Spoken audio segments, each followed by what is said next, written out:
Primary interview পর্বের postmortem নিয়ে আবার চলে এসেছি। তাহলে চলো আজকের ভিডিওটি পুরোটা নিয়ে বিশ্লেষণ করব এবং কেউ মিস করবে না। আজকে চরম ইম্পর্টেন্ট টপিক নিয়ে এখানে আলোচনা করা হয়েছে, যেগুলো তোমাদের ইন্টারভিউ অবশ্যই প্রশ্ন করবে এটা।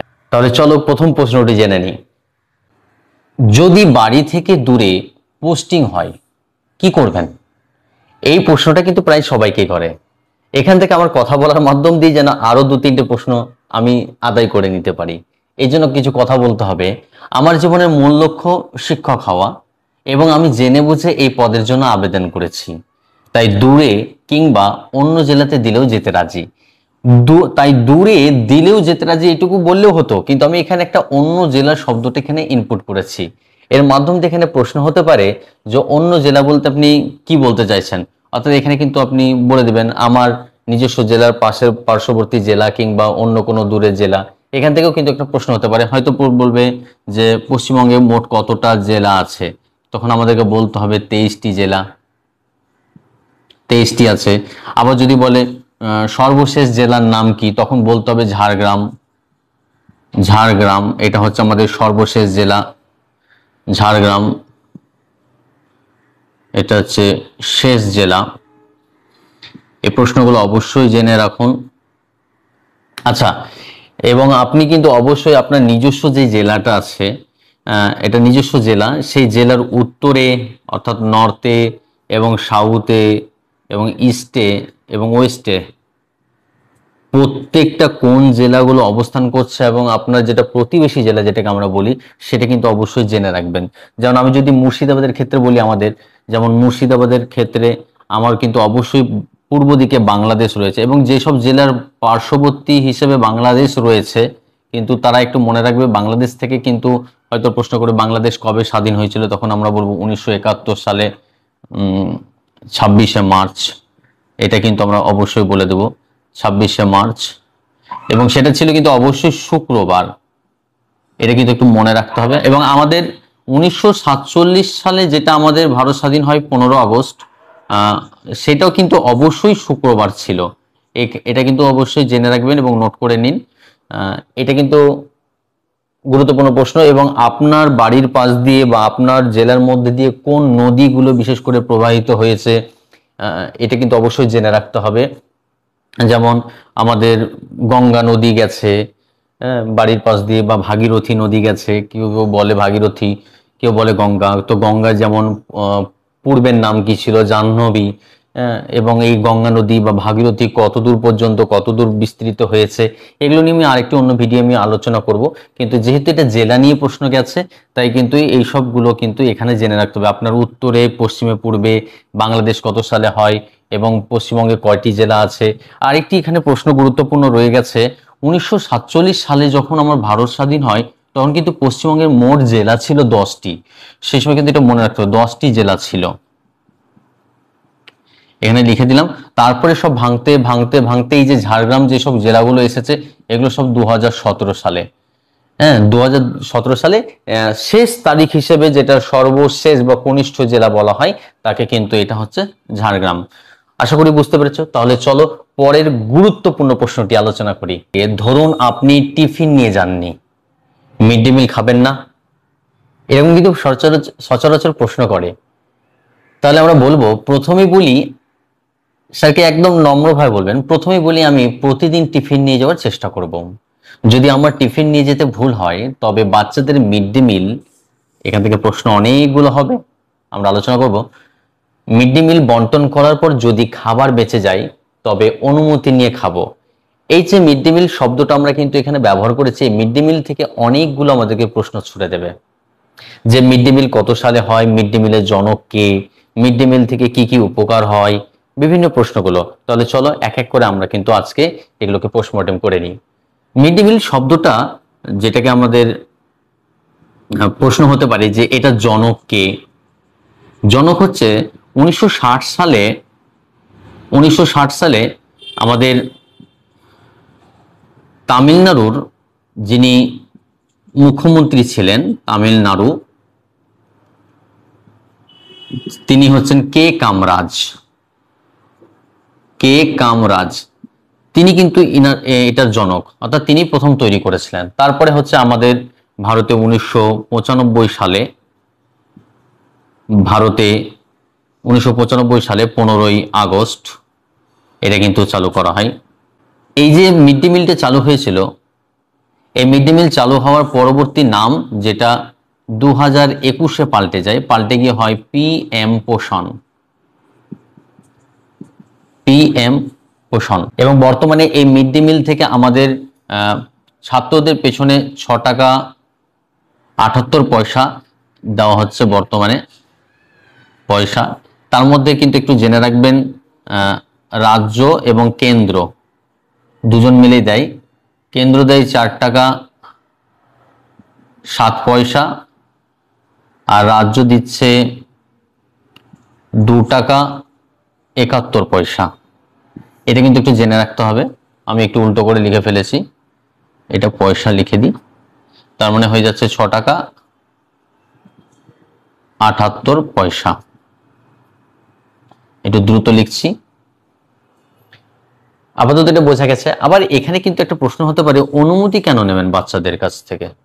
খাবার তো বেঁচে গেছে, আপনি তো খেতেই পারেন একজন শিক্ষক। তখন বলতে হবে না, মিড ডে মিলটা একমাত্র বাচ্চাদের কিন্তু হক বা অধিকার, এটা বাচ্চাদের জন্যই এইটা চালু করা হয়েছিল। সুতরাং আমি যদি খাবার বেঁচে যাই তবে কিন্তু আমি সেটা খেতে পারি এবং বাচ্চাদের কাছ থেকে অনুমতি নিতে পারি। তখন হয়তো বলবে যে কিভাবে বাচ্চাদের কাছ থেকে আপনি অনুমতি নেবেন, আপনি তো বড়।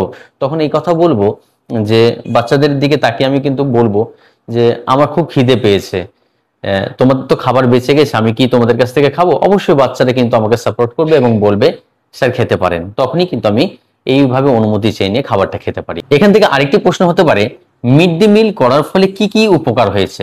মিড ডে মিল করার ফলে কি কি উপকার হয়েছে? তখন কিন্তু আমরা বলবো এখান থেকে ছাত্রছাত্রীদের স্কুল ছুটটা কমেছে, স্কুল ছুট কমবে এবং প্রতিদিন উপস্থিতির সংখ্যা বাড়বে, প্রতিদিন উপস্থিতির সংখ্যা বাড়ে। আচ্ছা, আবার আমাদের এখানে পুষ্টির দিকে নজর রাখা হয়েছে, পুষ্টির দিকে নজর রাখা হয়েছে। আবার বলা হয় ছাত্রের শারীরিক দিকটা ব্যবস্থা করার জন্য, আবার ছাত্রদের ভর্তির প্রবণতা, যেন সরকারি স্কুলে ভর্তির প্রবণতাটা বেড়ে যায়, সেই দিকে কিন্তু এখানে লক্ষ্য রাখা হয়েছে। সবগুলো কিন্তু পয়েন্টগুলো এক একটা করে বলতে হবে। মেনলি মিড ডে মিলের জন্য হচ্ছে স্কুল ছুট, প্রতিদিন উপস্থিতির হার বাড়ানো এবং পুষ্টির দিকে নজর দেওয়া, এই তিনটি কিন্তু আমাদেরকে মনে রাখতে হবে। পরবর্তী প্রশ্নটি হলো, স্কুলে ছাত্রছাত্রীদের শাস্তিদান করা উচিত? এটা কিন্তু খুব গুরুত্বপূর্ণ প্রশ্ন। আমি বলবো না, ছাত্রছাত্রীদের শাস্তিদান কখনোই উচিত নয়, কারণ এতে ছাত্রছাত্রীদের ব্যক্তিত্বে বিকাশে বাধা পড়বে। এবার এখান থেকে অনেকগুলো প্রশ্ন হতে পারে যে শাস্তিদান কবে থেকে বন্ধ করা হলো, এটা কিন্তু আমাদের প্রশ্ন হতে পারে। তখন বলতে হবে 2009 সালে বাধ্যতামূলক শিক্ষার আইনে কিন্তু এটা বলা হয়েছে, বাধ্যতামূলক শিক্ষার আইন। শিক্ষার আইনে কিন্তু এটা উল্লেখ করা হয়েছে যে শাস্তিদান কিন্তু কখনো উচিত নয়। আবার এখান থেকে প্রশ্ন হতে হবে, বাচ্চাদের ব্যক্তিত্বের বিকাশ যদি বাধা পড়বে, ব্যক্তিত্বের বিকাশে কি কি খারাপ এফেক্ট পড়তে পারে? তখন আপনাকে বলতে হবে এখানে ছাত্রছাত্রীদের দৈহিক বিকাশে যেমন বাধা পড়বে, একটা মানসিক বিকাশে কিন্তু বাধা পড়তে পারে, আবার ছাত্রছাত্রীরা আবেগে বাধা পড়তে পারে। আবার এখানে একটি সবচেয়ে গুরুত্বপূর্ণ, যেমন ছাত্রছাত্রীদের মধ্যে ভয় বা ভীতি ভাব আমরা বলি, এই প্রবণতা প্রচন্ড বাড়বে এবং এর ফলে একটা নেগেটিভ বিকাশ কি হতে পারে, যেটা নেগেটিভের দিকে যাচ্ছে, সেটা হচ্ছে স্কুল ছুট অথবা অনুপস্থিতির হার কিন্তু বাড়বে। এটা কিন্তু বাড়ার দিকেই থেকে যাবে, বাড়বে, এটা মনে রাখতে হবে। এই যে ব্যক্তিত্বের বিকাশের ফলে দৈহিক বিকাশ, মানসিক বিকাশ, আবেগ বিকাশ, ভয় বা ভীতি, এই সবগুলো কিন্তু লঙ্ঘন হবে এবং ব্যক্তিত্বের বিকাশের ফলে কিন্তু স্কুল ছুট, অনুপস্থিতির হার কিন্তু এগুলো বাড়তে থাকবে। এখান থেকে আরেকটি প্রশ্ন করা হয় যে কোনো একটি ছাত্র যদি বারংবার বিরক্ত করছে বা ডিস্টার্ব করছে, তখন কিন্তু আপনি কি করবেন? তখন আমি একটা কথাই বলবো যে বাচ্চাদের বা যে বাচ্চাটি ডিস্টার্ব করছে তার কারণ জানার চেষ্টা করব এবং কি কারণে সে ডিস্টার্বটা করছে। তারপরে যদি সম্ভব হয় গুরুতর শাস্তিদানের পরিবর্তে আমরা লঘু শাস্তির ব্যবস্থা করতে পারি। লঘু শাস্তি বলতে যেটা লজ্জাজনক শাস্তি হয়, এটা কিন্তু মনে রাখতে হবে। অতিরিক্ত ডিস্টার্ব করলে কিন্তু আমরা দৈহিক শাস্তি দিতে পারি না, গুরুতর শাস্তি। সেক্ষেত্রে আমরা লঘু শাস্তি, যেটাকে লজ্জাজনক শাস্তি বলা হয়, একটা কিন্তু আছে লজ্জাজনক শাস্তি, অর্থাৎ কান ধরে দাঁড় করা, কান ধরে দাঁড়ানো অথবা বেঞ্চের উপরে দাঁড় করা, এগুলো কিন্তু হচ্ছে লজ্জাজনক শাস্তি।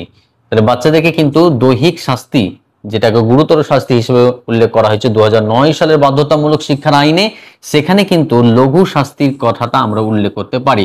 কখন? এটা যদি একটি ছাত্র বারংবার ডিস্টার্ব করে, সেক্ষেত্রে কিন্তু আমরা এই শব্দটা ব্যবহার করতে পারি। প্রথম বেঞ্চে বসা নিয়ে গন্ডগোল, আপনি কি করবেন?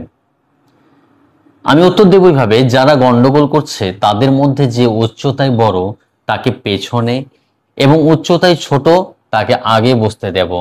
বড়টিকে বোঝাবো তার জন্য ছোটরা বোর্ড দেখতে পাবে না, নিশ্চয়ই সে বুঝবে। এ কথা বলার পর কিন্তু এখানে অনেকগুলো প্রশ্ন হতে পারে যে বড়টাকে পেছনে দেবেন এবং ছোটটাকে আগে বসবেন, তো তাকে তো সবাই ব্যাক বেঞ্চার বলবে। এখান থেকে অনেকগুলো প্রশ্ন বলতে একটা জিনিস মজার, এখানে একটা প্রশ্ন হবে যে বর্তমানে ব্যাক বেঞ্চার শব্দটা কিন্তু একটা রাজ্য উঠিয়ে ফেলেছে, সেটা কি জানেন? সেটা হচ্ছে কেরালা। এই কেরালা কিন্তু ব্যাক বেঞ্চের শব্দ উঠিয়ে দিয়ে ইউ আকৃতিতে বর্তমানে বসাচ্ছে, অর্থাৎ এখানে থাকবে শিক্ষক আর ছাত্ররা থাকবে এইদিকে এই সারিতে এবং এই সারি এবং এই সারিতে, এটাকে ইউ আকৃতিতে বসাতে বলছে।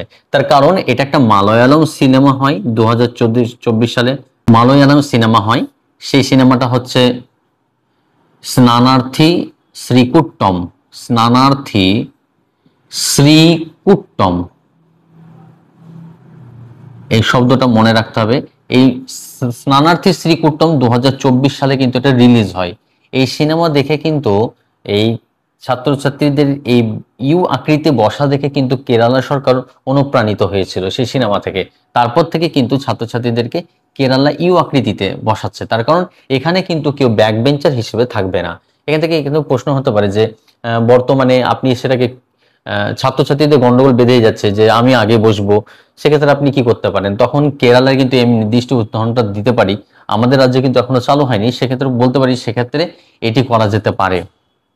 এই আকৃতিতে বসালে সবাই কিন্তু বোর্ডটা দেখতে পাবে এবং এখানে কেউ ব্যাক বেঞ্চার হিসেবে থাকবে না। যদি এখান থেকে প্রশ্ন করে তাহলে কিন্তু এই দৃষ্টান্ত আমরা দিতে পারি।